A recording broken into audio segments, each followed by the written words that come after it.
श्री शिवाय नमस्तुभ्यम हर हर महादेव। 16 अगस्त वह दिन है जिस दिन सावन का अधिक मास पूर्ण होने वाला है और 19 वर्षों के बाद ऐसा अधिक मास आया है जो कि सावन का है। मतलब सावन के बाद सावन का ही अधिक मास हो, ऐसा अवसर 19 वर्षों के बाद आया है जो अब आपके हाथ से जाने वाला है, क्योंकि सिर्फ एक दिन ही बचा है। 16 अगस्त को सावन अधिक मास की अमावस्या की विशेष तिथि है और इस दिन गुरुजी पंडित प्रदीप मिश्रा जी ने कुछ विशेष उपाय बताए हैं जो कि आप सिर्फ 19 वर्षों के बाद कर रहे हैं। तो यह उपाय हम आपको फिर से बताने का पूरा प्रयास कर रहे हैं। अगर अभी तक आपने यह उपाय नहीं किए हैं तो इस तिथि को आप यह उपाय करके अधिक से अधिक लाभ प्राप्त कर सकते हैं। साथ में गुरुजी की कावड़ यात्रा भी है, उससे संबंधित भी कुछ उपाय हैं। सभी उपायों की जानकारी आपको इस वीडियो के माध्यम से मिल जाएगी। आसान भाषा में आपको उपाय समझाने का पूरा प्रयास करेंगे ताकि वे उपाय आपको आसानी से समझ में आ सके और इस सावन अधिक मास की अमावस्या तिथि का आप अधिक से अधिक लाभ प्राप्त कर सकें।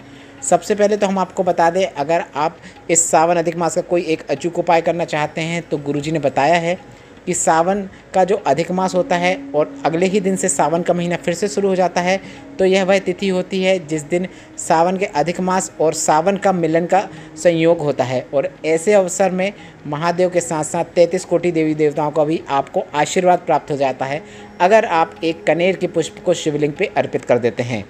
गुरुजी का बताया यह सबसे अच्छा और विशेष उपाय है जिसे आपको कल सुबह करना है, जिसमें आपको एक कनेर का पुष्प शिवलिंग पे अर्पित करना है और कनेर का पुष्प शिवलिंग पे अर्पित करने के बाद आपको 2 कलश से जल शिवलिंग के ऊपर अर्पित कर देना है। यह उपाय करते समय आप श्री शिवाय नमस्तुभ्यम या फिर नमः शिवाय या फिर ओम नमः शिवाय मंत्र का उच्चारण कर सकते हैं।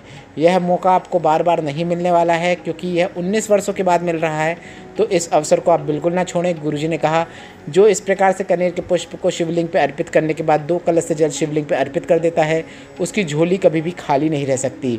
वह जिस उद्देश्य को मन में रखते हुए यह शिव पूजन कर रहे हैं, प्रयोग कर रहे हैं, उपाय कर रहे हैं, वह शीघ्र पूरा होता है। आप अपने किसी भी मनोरथ को मन में रखते हुए कनेर के पुष्प को शिवलिंग पे अर्पित कर सकते हैं। अब बढ़ते हैं उन उपायों की ओर जो गुरुजी ने कावड़ यात्रा से संबंधित बताया है। अगर आप इस दिन गुरुजी पंडित प्रदीप मिश्रा जी की कावड़ यात्रा में शामिल हो रहे हैं या फिर आप अपने आसपास नगर क्षेत्र में जो भी कावड़ यात्रा हो उसमें आप शामिल होकर कावड़ जल शिवलिंग पे अर्पित करने वाले हैं, तो आपको एक प्रयास करना है। घर से निकलते समय आपको 2 स्वास्तिक अपने घर के मुख्य दरवाजे के दोनों ओर बना देना है। दोनों ओर स्वास्तिक बनाने के लिए आप रोली या कुमकुम का उपयोग कर सकते हैं और आपको अपने घर से कावड़ यात्रा और कावड़ जल को शिवलिंग पर अर्पित करने के लिए निकल जाना है। पूरी कावड़ यात्रा पूर्ण करने के बाद शिवलिंग पर जल अर्पित करने के बाद थोड़ा सा जल प्राप्त कर लेना है और उस जल को प्राप्त करने के बाद अपने घर में प्रवेश करने से पहले जो 2 आपने स्वास्तिक अपने घर के दोनों साइड बनाए हैं उन दोनों स्वास्तिक में आपको उस जल का थोड़ा सा छिड़काव कर देना है। इसके बाद आपको अपने घर में प्रवेश कर लेना है। गुरुजी ने कहा इस प्रकार से अगर आप 2 स्वास्तिक बना के उस जल का, कावड़ जल का, शिवलिंग से प्राप्त किए हुए जल का उस स्वास्तिक में छिड़काव करते हुए अपने घर में प्रवेश कर लेते हैं तो आपके घर में कभी भी धन संबंधित परेशानियां नहीं हो सकती। कर्जा कितना ही बड़ा हो वह चुक जाता है और घर में धन संपदा की वृद्धि देखने को मिलती है। यह गुरुजी का बताया बिल्कुल नया उपाय है जिसे आप कावड़ जल से कर सकते हैं। बढ़ते हैं अगले विशेष उपाय की ओर। अगर आप कावड़ यात्रा में शामिल हो रहे हैं तो आपको गुरुजी ने कहा अगर आपके घर में संतान नहीं है या फिर आप संतान प्राप्ति चाहते हैं तो आपको 4 चावल के दाने अपने झोली में रख लेना है।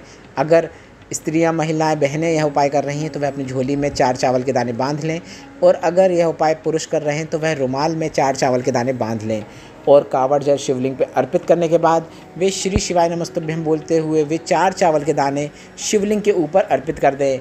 इसके बाद भोलेनाथ से हाथ जोड़कर निवेदन करें, हे भोलेनाथ आपका ही दिया खा रहे हैं, बस संतान की कमी है, कृपा करो ताकि हमारे घर में भी संतान हो जाए। इस प्रकार से निवेदन करते हुए आपको घर आ जाना है।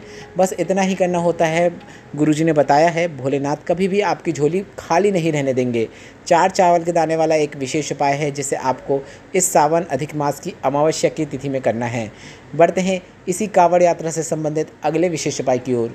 गुरुजी ने कहा ऐसे बालक बालिका जो सरकारी नौकरी का प्रयास कर रहे हैं और उनका कुछ दिनों बाद एग्ज़ाम या कुछ महीनों बाद एग्ज़ाम होने वाला है तो उन्हें अपनी तरफ से तो पूरा प्रयास करना है, मतलब ट्यूशन करना है, कोचिंग करना है, जो भी कर सकते हैं वह पढ़ाई के लिए सब मेहनत करना है, पढ़ाई में कोई कसर नहीं छोड़ना है, पर शिव पर विश्वास रखते हुए शिव का साथ पाने के लिए आपको कांवड़ यात्रा का जल शिवलिंग पर अर्पित करने के बाद, मतलब आप कांवड़ यात्रा में शामिल होने के बाद जब जल शिवलिंग पर अर्पित कर देंगे तो आपको साथ में एक कनेर का पुष्प भी लेकर चलना है, जिसे आपको शिवलिंग पर अपना एग्ज़ाम की कामना करते हुए, एग्ज़ाम में सफलता प्राप्ति की कामना करते हुए शिवलिंग पर श्री शिवाय नमस्तुभ्यम या फिर नमः शिवाय या फिर ओम नमः शिवाय बोलते हुए शिवलिंग पे अर्पित कर देना है। यह एक विशेष उपाय है जो कि गुरुजी पंडित प्रदीप मिश्रा जी ने एग्ज़ाम में सफलता प्राप्त करने के लिए बताया है, जो कि दतिया की 5वीं और अंतिम दिन की कथा में बताया था, जो कि पार्थेश्वर शिव महापुराण कथा थी। बढ़ते हैं अगले विशेष उपाय की ओर। अगर आपके जीवन में बहुत कष्ट चल रहा हो, दुख चल रहा हो, तकलीफ़ चल रही हो, बीमारियां चल रही हो, धन संपदा की कमी हो, कर्जा बढ़ते चले जा रहा हो, तो गुरुजी ने सावन अधिक मास में एक बिल्कुल विशेष उपाय को करने को कहा है। गुरुजी ने इस उपाय की जानकारी पहले कभी नहीं दी थी, सिर्फ इसी सावन अधिक मास में गुरुजी ने जानकारी दी है। यह है 7 तिथियों में 5 दीपक वाला उपाय। अगर आपने अभी तक कर लिया है तो काफ़ी अच्छी बात है, उसका भी फल आपको ज़रूर प्राप्त होगा। पर अगर आपने नहीं किया है या फिर से करना चाहते हैं तो यह आपके पास अंतिम मौका है। इसके बाद यह मौका आपको नहीं मिलने वाला है, क्योंकि यह मौका आपको 19 वर्षों के बाद मिल रहा है। 7 तिथियों में 5 दीपक प्रज्वलित करने रहते हैं। अब यह 5 दीपक आप अपने घर में भी भगवान के मंदिर के सामने प्रज्वलित कर सकते हैं, और उसके बाद उसे उठाकर अपने घर में जो बाहर जैसे आप दीपावली में रखते हैं उस प्रकार से दीपक रख सकते हैं, या फिर आप तुलसी के क्यारे या फिर अपने मुख्य दरवाजे के बाहर दोनों साइड भी रख सकते हैं। आप चाहो तो भगवान के मंदिर में भी जाकर दीपक प्रज्वलित कर सकते हैं।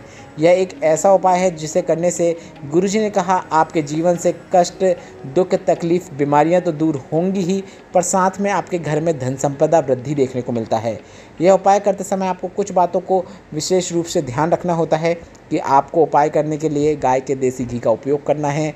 साथ में आपको इन दीपकों में लंबी बाती का उपयोग करना है, क्योंकि हम लंबी बाती का उपयोग लक्ष्मी प्राप्ति और वंश वृद्धि के लिए करते हैं। गुरुजी ने कहा आप लंबी बाती का उपयोग करें, और भोलेनाथ या फिर आपके भगवान का जो भी मंदिर है, कोई भी भगवान बैठे हों, उनके सामने आपको 5 दीपक रखना है, उन्हीं के सामने प्रज्वलित करना है। इसके बाद उनके सामने से उठाकर आपको बाहर रखना है। एक दीपक आप भगवान के मंदिर में भी छोड़ सकते हैं। गुरुजी ने कहा आप चाहो तो भगवान के मंदिरों में जाकर भी 5 दीपक प्रज्वलित कर सकते हैं। आप चाहो तो कोई नदी या घाट या कुआं या बावड़ी के तट में भी दीपक प्रज्वलित कर सकते हैं। गुरुजी ने इन कई जगहों पे बताया है जहाँ पर आप दीपक प्रज्वलित कर सकते हैं। अगर अभी तक आपने यह उपाय नहीं किया है तो यह उपाय एक बार ज़रूर करके देखिएगा। एक बार 5 दीपक प्रज्वलित करके अपने जीवन में रोशनी लाने का प्रयास कीजिएगा। गुरुजी का बताया यह सबसे अच्छा और विशेष उपाय है, जो सावन अधिक मास का उपाय है, जो कि आपको 19 वर्षों के बाद करने को मिल रहा है। इसके बाद यह मौका आपको पता नहीं कितने वर्षों के बाद मिलेगा, इसलिए इस सुनहरे अवसर को बिल्कुल ना छोड़ें। यह विशेष उपाय आप ज़रूर करें। इस वीडियो में बताया गया उपायों से संबंधित अगर अभी भी आपके मन में कोई प्रश्न हो तो वे प्रश्न आप कमेंट के जरिए पूछ सकते हैं, हम आपके प्रश्नों का उत्तर जरूर देंगे। और मेरे द्वारा दी गई जानकारी अगर आपको थोड़ी सी भी उपयोगी लगी हो तो इस वीडियो को लाइक करके कमेंट बॉक्स में हर हर महादेव टाइप करना ना भूलें। श्री शिवाय नमस्तुभ्यम। हर हर महादेव।